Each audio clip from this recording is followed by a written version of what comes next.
Hey, what's up, y'all? It's your boy Tay Day back again with another episode. Thanks everyone that is listening in. I hope you guys like the videos. Please go ahead and like and share this video. Go ahead and share some comments, guys. Let me know what you think. I'd love to hear from you guys. I'm always open to opinions, and I love to discuss it with you guys and see how we blend. Today, I want to just kind of talk about millennials, period, guys. How we should treat them as leaders. Because this is the thing. When we were growing up, it's a generation thing. So when you're growing up, you always hear how it was harder for the person, the adult, when you're the kid or whatever in high school, whatever. You always hear about your dad or your mom, or your grandparents. You always hear about how it was much harder in their lifetime, how they went through, maybe the Great Depression or a World War, how they had to do things, the living, all those different type of things, what they experienced that we did not get to experience. So it's a generation thing. And the way you should deal with it as a leader, if you're 25 and above, I would say, I want you to understand that you are in a different generation. Anywhere between 25 and 33, we are a generation, 34 years old, something like that. We are a generation. So we will talk to those kids that's in high school, those kids that are in, middle school, and, even some kids that are just getting into college. You'll talk to those kids because those kids is 18, 19 years old, and you're 25, 26, 30 years old. So you're going to talk to them as, those young kids, because you got at least a 6-7 year age gap. So you're going to talk to these kids, like they're kids. You're going to be like, oh shit, y'all don't know nothing about this. That's how it's going to be. So as leaders, we should always suggest and recommend those kids through our own experiences how to handle something in a positive way. If you don't know how to handle something because you didn't learn how to handle something in a positive way back then, and you still don't know now, just tell them you don't know how to handle it, but this is how you handled it, and it didn't go well for you. But if you do know the right way of handling a situation, then please recommend that they do it. Suggest to them that to do it in a different manner, because it helps those kids at least have that thought process. Like, oh, well, they said they did this way. Well, once that opportunity arises, they'll have that choice. But also, what my major point is about these millennials nowadays is that, and for us to be the higher generation, the older, the more experienced generation, is that we need to always think before we speak, and also be able to have empathy for these people. So just like if you're 33 years old and you're a manager at a retail store, and you're hiring these 18 to 22 year olds, you're hiring them. Or maybe you're a teacher, and in this teacher situation, you're the one that is saying, you have to teach these kids. So maybe you got a age gap there, but you also got to understand they're in a different generation. So they don't know how to talk. They don't have the same professionalism. And also, as I stated before, we're always going to think the generation that's coming after us had it easier. And so we have to empathize with that. We cannot tell them to toughen up and compare because they're not in our generation. Now, it comes down to, just saying if I'm 26 years old and you're 26 years old and we from the same state and we grow up in the same area, now that's a different story. We both, and if we have two different outcomes, that's just one of y'all were a fool and one of us are not. But there's too many influences that take part, and especially when you have a big age gap like 10, 12 years, for you to say, hey, you grew up with the internet.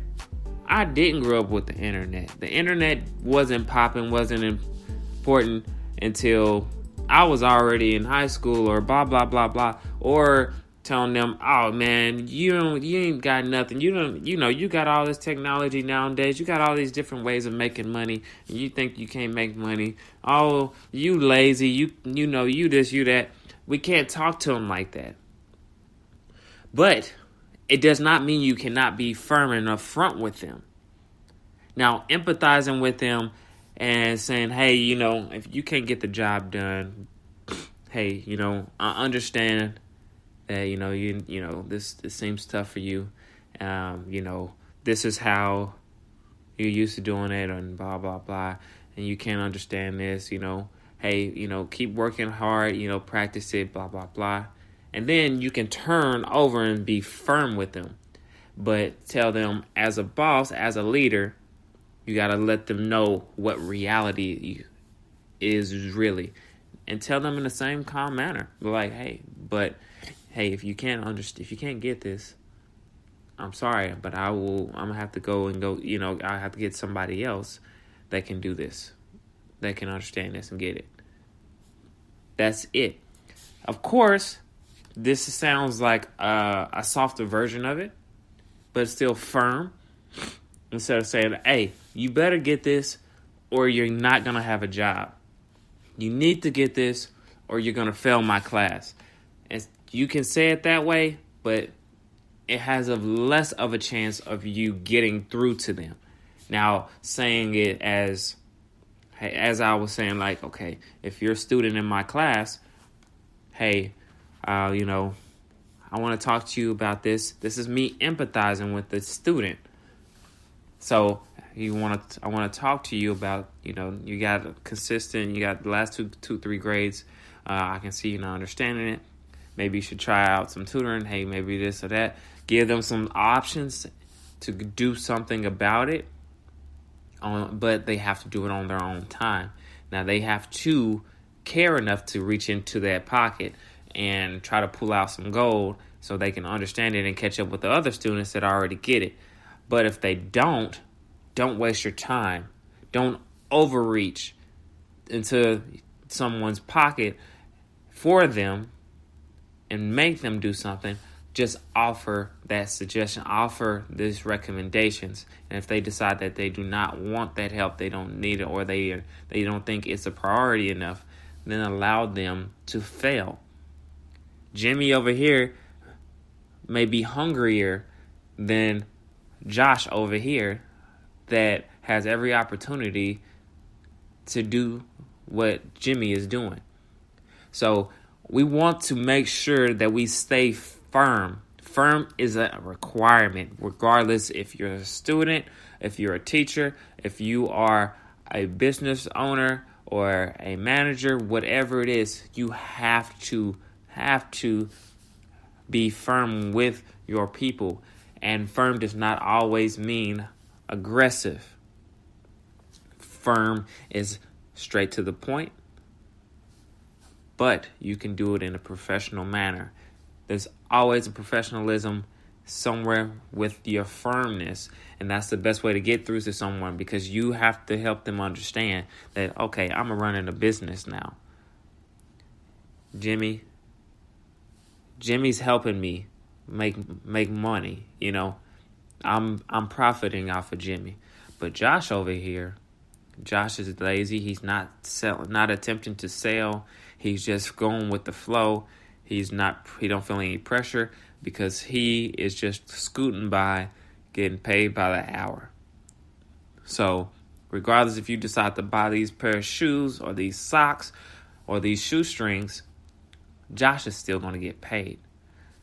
I'm going to always keep up with what Josh is doing, just like I keep up with what Jimmy is doing. But Jimmy is selling 3 times as much stuff than Josh. So I'm going to have to talk to Josh about how he's performing and also ask him, what can I do to help you? And if Josh cannot offer me any rational or valid information that may help me improve the overall business, not just him, but the overall business perform better, because Josh would be out there just like Jimmy on the floor, working it, talking to people, seeing things, noticing other things that I won't be as the owner of the business or as the manager of the business, because everything changes year round. So if he can't tell me anything, he doesn't know what he can do or what he can tell me, then he's not helping me. He's not helping himself. And that means to me as the manager, I think that I'm supplying enough stuff to perform. Plus, in my mind as well, Jimmy over here is selling 3 times as much stuff as he is. So it's gonna sound like that I don't need to do anything, but it's always opportunity for growth. So I want you guys to always look at these millennials that are 5, 7, 12 years younger than you as an opportunity to help them learn something if they decide that they want to do something that you've already done, At least you've told them, because we've all been down the same road and we've all made our own choices whether to listen to someone or not. Now, I listen to a lot more people than I did 10 years ago. And I hope that some of these kids are smart enough to do the same. Stop blowing things off that we say. But it's all about you as an individual, as that older group, older generation, to not call the younger generation soft or weak anymore. Because I was doing the same thing.